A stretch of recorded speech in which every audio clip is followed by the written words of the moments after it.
جب حالات بہت کٹھن ہو گئے مکہ المکرمہ کے اور اللہ کی طرف سے ہجرت کا حکم آنے والا تھا، تو حضرت ابو بکر رضی اللہ تعالی عنہ کو حضور نے کہا کہ اے ابو بکر تیار رہنا، امر الہی کے آتے ہی ہم اس شہر کو چھوڑ دیں گے۔ اور پھر وہ وقت آیا کہ جب کفار نے حضور کے گھر کا محاصرہ کر لیا، آقا کریم علیہ السلام کو معاذ اللہ شہید کرنے کے ارادے سے ارد گرد جمع ہو گئے۔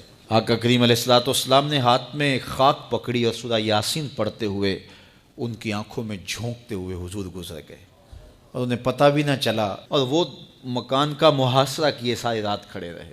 صبح بستر سے حضرت علی المرتضیٰ اٹھے، اللہ اکبر، تو آقا کریم علیہ السلام نکل گئے اور حضرت ابو بکر صدیق کے گھر تشریف لے گئے۔ اب دروازے کو دستک دینے لگے تو آواز آئی، حضور میں حاضر ہوں۔ حضرت ابو بکر صدیق تیار کھڑے تھے، تو کہا ابو بکر تم تیار ہو؟ کہا حضور آپ نے کہا نہیں تھا کہ تیار رہنا، کبھی ہجرت کا حکم آ سکتا ہے تو میں تو اس دن سے ہی تیار رہتا ہوں کہ کب حضور آئیں اور جو فرمائیں میں وہی کروں۔ اور پھر وہاں سے لے کے حضور کو وہاں تک گئے، اور جبل سور کی چوٹی پر وہ غار ہے، اللہ اکبر، اس غار میں جانے سے قبل حضور کو باہر بیٹھنے کا کہا، عرض کی حضور ذرا میں غار کے اندر کے ماحول کا جائزہ لے لوں۔ غار کے اندر اترے، پہلے اس کو صاف کیا غار کو، پھر دیکھا جگہ جگہ سوراخ تھے، تو اپنا امامہ پھاڑ کے قمیض اتار کے اس کے ٹکڑے کر کے ان سوراخوں میں کپڑا دے دیا۔ 2 سوراخ ایک روایت کے مطابق، اور ایک روایت کے مطابق 1 سوراخ بچ گیا، اس میں اپنی ایڑی رکھ دی، اور پھر آواز دی جان عالم اندر تشریف لائیے۔ تو آقا کریم علیہ السلام غار میں چلے گئے تو سیدنا صدیق اکبر رضی اللہ تعالی عنہ نے اپنی گود میں آپ کا سر رکھا اور حضور لیٹ گئے۔ اللہ اکبر، کیا منظر ہوگا! صدیق اکبر نے حضور کو دیکھا اور جی بھر کے دیکھا، اور ایسا دیکھا کہ کوئی اور شریک بھی نہیں تھا۔ یہ واقعہ حضرت سیدنا عمر سے روایت ہے، کتب صحاح میں ہے، اور حضرت عمر رضی اللہ تعالی عنہ یہ بات بیان کرتے ہوئے رو پڑے، اور آپ کہا کرتے تھے کہ ابو بکر یہ غار والی نیکی مجھے دے دیں اور میری ساری زندگی کی نیکیاں لے لیں۔ اللہ اکبر۔ تو حضور علیہ السلام حضرت ابو بکر صدیق کی آغوش میں ہیں۔ اب ہوا کیا کہ سانپ نے جب ہر راستہ مسدود پایا تو خیر وہ اس راستے پہ پہنچا جہاں انسانی گوشت نظر آیا، تو سانپ نے پھر ڈنگ لگایا۔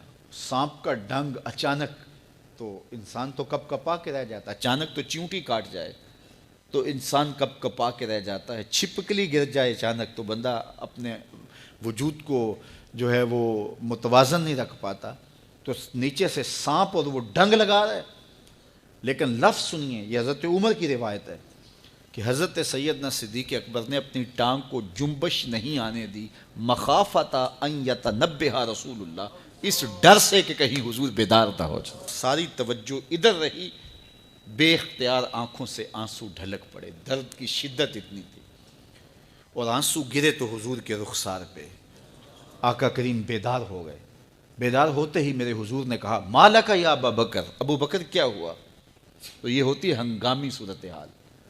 ہنگامی صورتحال میں کسی کو پکاریں یا کسی کو کوئی جواب دیں تو مروجہ آداب کی رعایت کے ساتھ جو لفظ بولے جاتے ہیں وہ ترک کرنے پڑتے ہیں۔ اس مائک میں کرنٹ تھا تو میں قریب ہونے لگا تو آپ نے مجھے متنبہ کرنا تھا، تو میرے ساتھ آپ بہت پیار کرتے ہیں، بہت محبت کرتے ہیں، تو آپ نے اگر مجھے یہ بتانا ہو کہ اس میں کرنٹ ہے اور اگر آپ نے منہ قریب کر لیا تو آپ کو نقصان پہنچ سکتا ہے، تو میرے نام کے ساتھ 20 القاب لیں گے؟ آپ نہیں لیں گے، آپ جلدی جلدی جو ہے وہ مجھے کہیں گے جناب یہاں کرنٹ ہے، تو میں یہیں سے رک جاؤں گا۔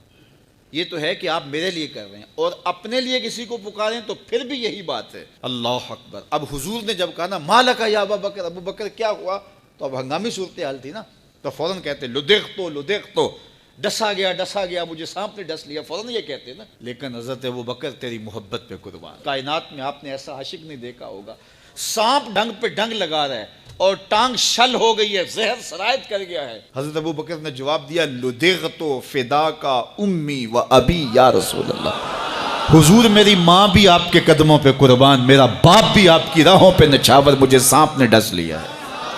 تو اس مشکل وقت کے اندر بھی ادب کا کرینہ نہیں چھوڑا۔